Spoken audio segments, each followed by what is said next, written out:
your workday. We'll keep you feeling good with the best variety of the 80s, 90s, and today. On 97.1 Wash FM. Tonight, the flashpoint on the American border. You will see the new video from inside the largest detention facility in the U.S., where children are being separated from their parents, part of the Trump administration's zero-tolerance policy. Children kept in cages, and you will hear the audio tonight, the moment they're pulled from their parents. The president now doubling down, saying the U.S., quote, will not become a migrant camp. But tonight, every living former First Lady now weighing in, and what they're now saying. Also tonight, the deadly storms and the system sweeping across the Northeast right now. The state of emergency just declared in Michigan. The images coming in tonight, the deadly earthquake overseas, the powerful 5.5 quake, a schoolgirl among the victims, the evacuations, and now the missing.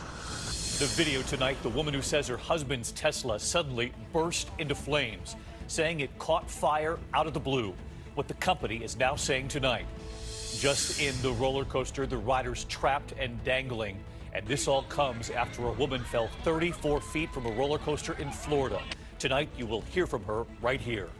And Duchess Meghan, after her solo tour with the Queen, tonight, it's her father now talking about the Queen, about Prince Harry, and about President Trump. This is ABC World News Tonight with David Muir.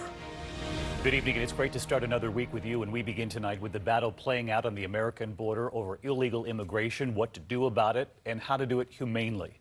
The children now seen in cages who can be heard crying as they're pulled away from their parents. Tonight, the images now seen across this country and the world. The president doubling down on his zero-tolerance policy. Children whose parents have crossed the border illegally are being separated from them.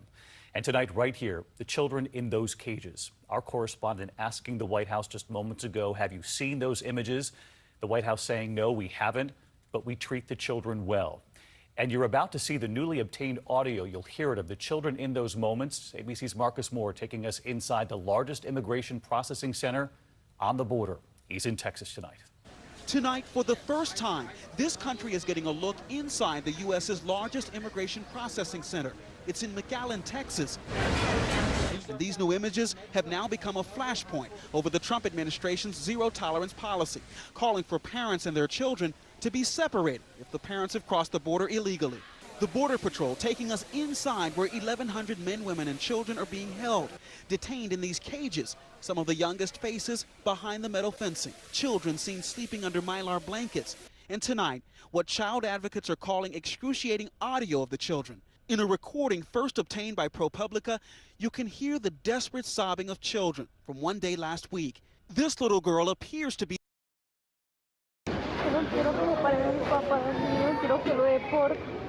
You can also hear children calling for Mama and Papa.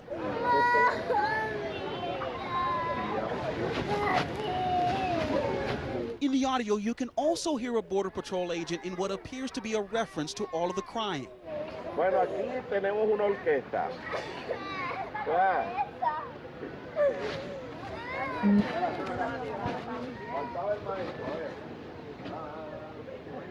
Late today, Congressman Joaquin Castro listened to the audio with us. So this is purportedly audio of a separation.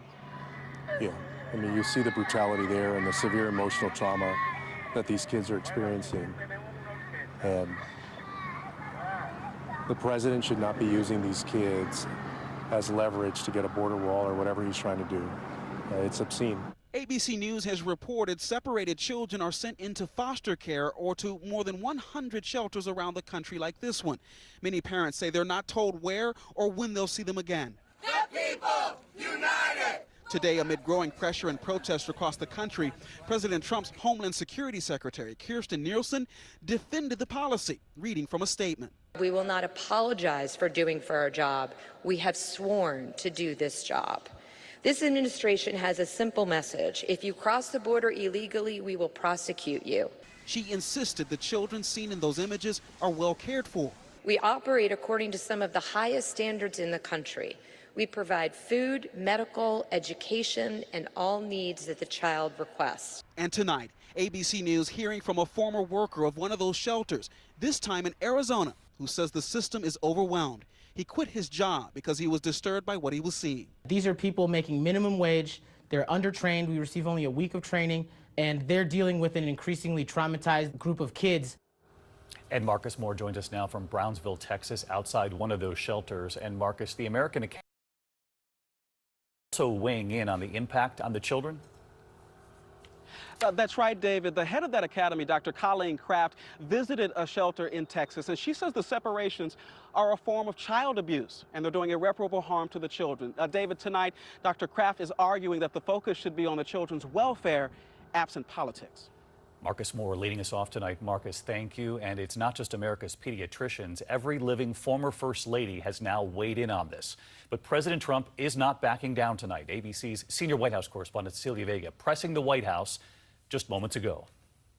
Even in the face of growing outrage, President Trump today staunchly defended his administration's policy of separating migrant children from their parents. The United States will not be a migrant camp, and it will not be a refugee holding facility. Won't be. And on Twitter, he is amping up the anti-immigration rhetoric, saying big mistake made all over Europe in allowing millions of people in who have so strongly and violently changed their culture. The president warning it could happen here. Still, he says, he too is disturbed by those images of children in detention centers. What's happening is so sad, and it can be taken care of quickly, beautifully, and we'll have safety. The president could be the one to end it. It is his policy launched by his administration. And tonight, opposition is mounting. All 4 living former first ladies going public. Laura Bush writing in the Washington Post, this zero-tolerance policy is cruel, it is immoral, and it breaks my heart. Michelle Obama retweeting Mrs. Bush's op-ed, adding, sometimes truth transcends party. And tonight, Rosalind Carter calling the policy disgraceful and a shame to our country. Hillary Clinton took on the administration's false claim that they are simply enforcing the law. Separating families is not mandated by law at all. That is an outright lie. And she also took on Attorney General Jeff Sessions, who cited the Bible as justification. I would cite the Apostle Paul and his clear and wise command in Romans 13 to obey the laws of the government. Those who selectively use the Bible to justify this cruelty are ignoring a central tenet of Christianity. Jesus said, "Suffer the little children unto me." He did not say, "Let the children suffer." Even the current First Lady, Melania Trump, made the rare move of intervening on policy, calling on both sides of the aisle to come together, but adding, we need to be a country that follows all laws, but also a country that governs with heart. Now, with the White House under fire, Homeland Security Secretary Kirstjen Nielsen joining a late briefing to defend the policy. Have you seen the photos of children in cages? Have you heard the audio clip of these children wailing that just came out today? I have not seen something that came out today, but I have been to detention centers.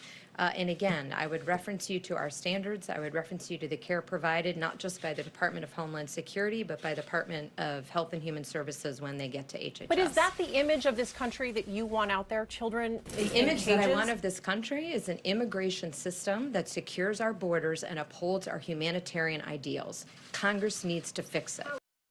Cecilia Vega joined us tonight from the White House. Cecilia, you just got out of that contentious briefing. The White House not ceding any ground there with you tonight. And tomorrow, President Trump heads to Capitol Hill.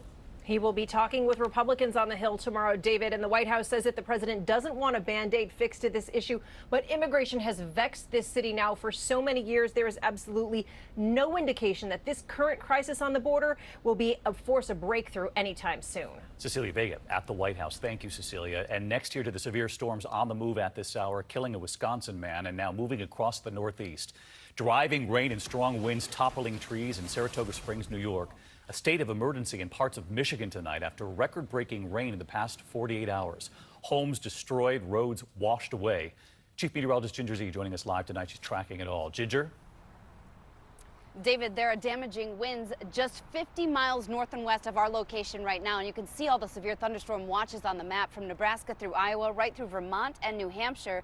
Damaging winds in excess of 60 is the primary threat, but you could also see hail, and even right just north of Springfield, Massachusetts, a tornado warning tonight. Excessive heat warnings and advisories from Manhattan, Kansas to Trenton, New Jersey, even Raleigh feeling like 102 this afternoon. And then we've got to look for the heavy rains. Anywhere from Houston down to Corpus Christi could see up to 5, even 10 inches of rain. David? Ginger Z with us tonight. Ginger, thank you. Next this evening to the FBI and the Justice Department, the Inspector General both taking tough questions after that scathing report on James Comey and what they called his questionable moves going public involving Hillary Clinton not once but twice, but then recommending no charges. She and many of her supporters believe it cost her the election. But today, the FBI director and the Inspector General answering questions on Capitol Hill after the president said the report proves that the FBI was out to get him and to keep him from becoming president. He said the report now exonerates him on the Russia probe. So what did they say about that? Here's ABC's Chief Justice correspondent Pierre Thomas tonight. President Trump claims a report from the Justice Department's Inspector General has cleared him of any wrongdoing. I think that the report yesterday, maybe more importantly than anything, it totally exonerates me. There was no collusion. There was no obstruction.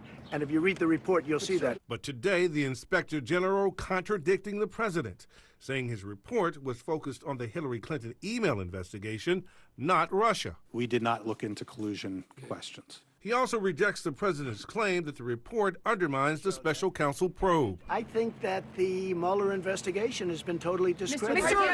You address the credibility of the investigation of Robert Mueller. We did not address the credibility of the special counsel's investigation here. The president has called the Russia investigation a witch hunt. Today, his hand-picked FBI director again making clear he does not agree. As I said before, I do not believe Special Counsel Mueller is on a witch hunt. Wray also agreed with the Inspector General that political bias did not affect the outcome of the Clinton investigation.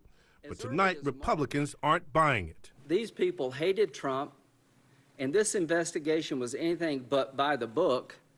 Let's get to Pierre Thomas with us live tonight from Washington as well. And Pierre, there's also news tonight about the Russia investigation. Another associate of President Trump meeting during the campaign with a Russian allegedly offering dirt on Hillary Clinton, now offering to change his testimony.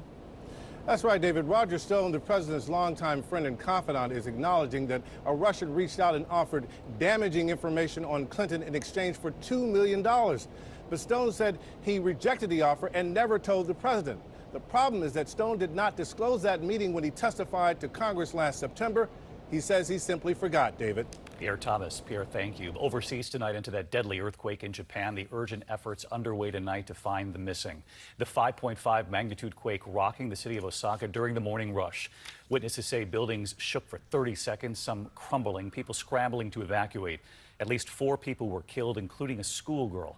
More than 300 injured tonight. The search for survivors as more than 100,000 residents are without power or gas tonight. Back here at home now into the troubling new video from a woman who says her husband's Tesla burst into flames. This video, she says her husband only knew when other drivers flagged him down. Well, tonight the NTSB now adds this case too. They're already investigating several other Tesla accidents involving batteries. Here's ABC's chief national correspondent, Matt Gutman tonight. Tonight, the NTSB is sending a specialist to help investigate that car fire. Jets of flame shooting out from beneath this Tesla Model S in Los Angeles. West Wing star Mary McCormick tweeting, "This is what happened to my husband and his car today.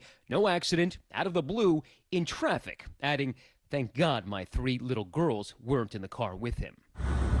She says the car was not in self-driving mode and her husband, Hollywood director Michael Morris, was barely moving in traffic when a couple in another car flagged him down and told him to pull over. The LA County Sheriff's Department said no one was hurt and that the culprit was likely a battery or a mechanical issue. New technology is generally something to be embraced. The question is it being introduced in a way that has been tested and vetted before it hits the road? Tesla said this is an extraordinarily unusual occurrence and we are investigating the incident to find out what happened. And as dramatic as those videos are, David, Tesla says that its electric cars are 10 times less likely to ignite than gas-powered vehicles. David. Matt Gutman with us tonight. Thank you, Matt. We reported late last week on Meghan Markle, now Duchess Meghan, of course, and her solo tour with the Queen.